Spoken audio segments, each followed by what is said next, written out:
माझं नाव इतिहास माझं नातेछतेचं नाव मला मोबाईल द्यायचा आहे. होय, तुम्ही बरोबर ऐकलात. मला मोबाईल द्यायचाय. काय? कसली आयडिया? अहो कसली काय? काल रात्री आईने बाबांना एक व्हॉट्सॲप मेसेज टाकला.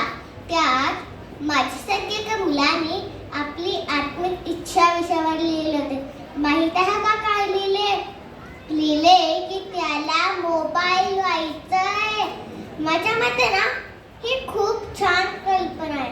खरं सांगू का, मला खूप आवडली. का?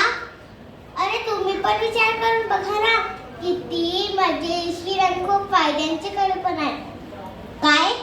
कोणते फायदे? अहो, फायद्यांची मोठी यादी आहे माझ्याकडे.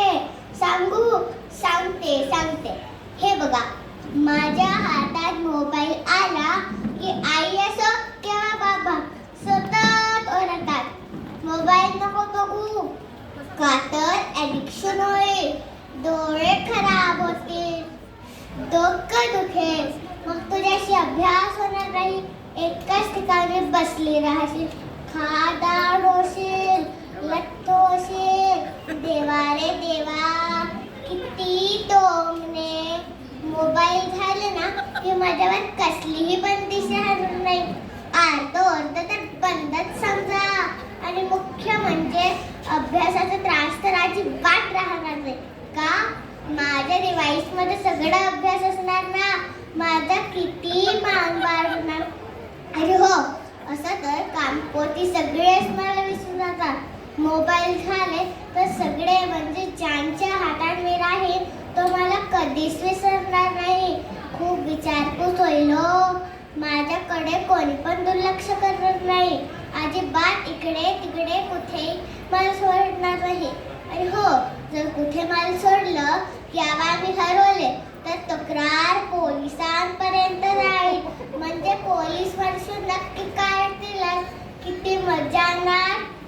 बाबा असो किंवा आई किंवा दादा, ज्यांच्या हातात मी राहील तर माझी खूप काळजी घेणार आणि माझ्यासोबत खूप टाइम स्पेंड करणार. असं तर गेम्स खेळायला बसले तर म्हणतात, अरे मोबाईलवर का गेम्स खेळते, जा बाहेर मैत्रिणींसोबत खेळ. अरे त्या काय माझ्या रिकाम्या बसल्यात का?